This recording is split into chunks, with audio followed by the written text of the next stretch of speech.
আসসালামু আলাইকুম। আজ আপনাদের সঙ্গে আমি শেয়ার করব একটি মজাদার হাঁস রান্নার রেসিপি। এই রেসিপি ফলো করলে হাঁস রান্না অনেক সুস্বাদু হবে। অনেকে হাঁস রান্না করে, হাঁস থেকে একটি বাজে গন্ধ আসে। এই রেসিপি ফলো করলে গন্ধ আসবে না এবং যারা খেতে পারে না তারাও খেতে পারবে। প্রথমে আমি একটি কড়াইতে গোশ নিয়ে নেব। এবার এক বাটি পেঁয়াজ কুচি দিয়ে দেব, আদা রসুন পেস্ট করা 2 টেবিল চামচ রসুন, 2 টেবিল চামচ আদা, 2 টেবিল চামচ জিরা অ্যাড করে দেব। এরপর দিয়ে দেব হলুদ মরিচের গুঁড়া, দিয়ে দেব স্বাদ মতো লবণ,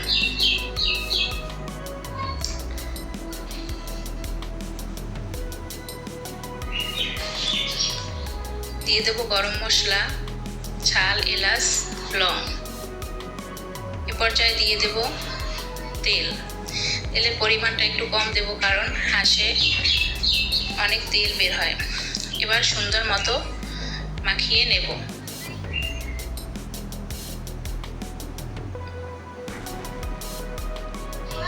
ভালোভাবে মাখানো হয়ে গেলে রেখে দেব 1 ঘন্টার জন্য। 1 ঘন্টা পর আসলাম। আমি চুলায় প্যানটি বসিয়ে দিলাম। মিডিয়াম আঁচে কষিয়ে নিলাম। কষানো হলে ঢাকনা দিয়ে ঢেকে দেব।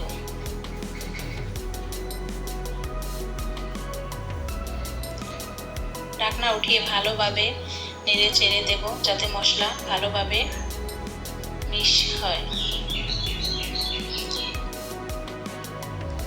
কষানোর উপকরণ চলছে।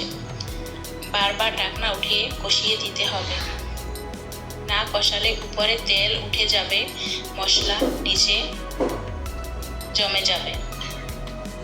বারবার কষালে হাঁসটা খেতেও ভালো হয়।